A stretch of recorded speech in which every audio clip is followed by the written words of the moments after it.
करवा चौथ व्रत कथा इन हिंदी। करवा चौथ की सरल संपूर्ण व्रत कथा यहाँ पढ़ें।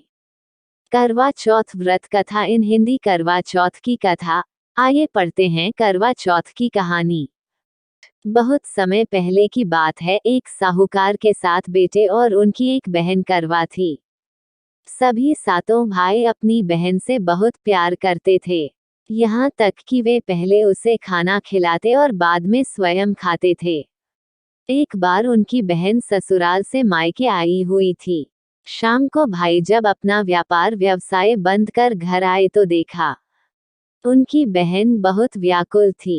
सभी भाई खाना खाने बैठे और अपनी बहन से भी खाने का आग्रह करने लगे, लेकिन बहन ने बताया कि उसका आज करवा चौथ का निर्जल व्रत है और वह खाना सिर्फ चंद्रमा को देखकर उसे अर्घ्य देकर ही खा सकती है।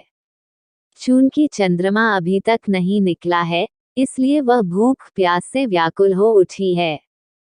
सबसे छोटे भाई को अपनी बहन की हालत देखी नहीं जाती और वह दूर पीपल के पेड़ पर एक दीपक जलाकर चलनी की ओट में रख देता है। दूर से देखने पर वह ऐसा प्रतीत होता है कि जैसे चतुर्थी का चांद उदित हो रहा हो। इसके बाद भाई अपनी बहन को बताता है कि चांद निकल आया है, तुम उसे अर्घ्य देने के बाद भोजन कर सकती हो।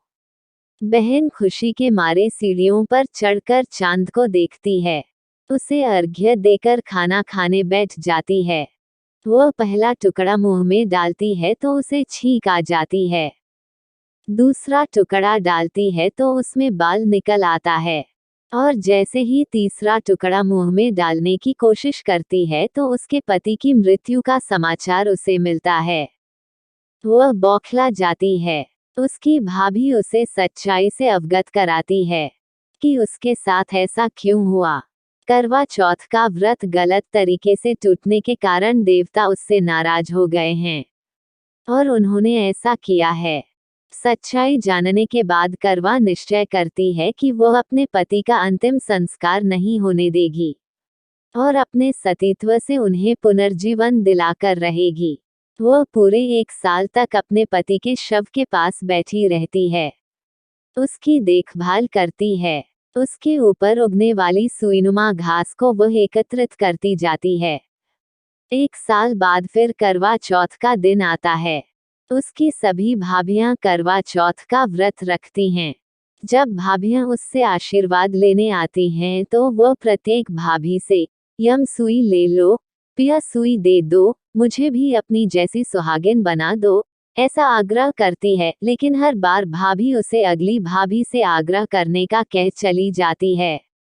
इस प्रकार जब 6ठे नंबर की भाभी आती है तो करवा उससे भी यही बात दोहराती है। यह भाभी उसे बताती है कि चूंकि सबसे छोटे भाई की वजह से उसका व्रत टूटा था, अतः उसकी पत्नी में ही शक्ति है कि वह तुम्हारे पति को दोबारा जीवित कर सकती है। इसलिए जब वह आए तो तुम उसे पकड़ लेना और जब तक वह तुम्हारे पति को जिंदा न कर दे, उसे नहीं छोड़ना। ऐसा कहकर वह चली जाती है। सबसे अंत में छोटी भाभी आती है। करवा उनसे भी सुहागिन बनने का आग्रह करती है, लेकिन वह टालमटोली करने लगती है।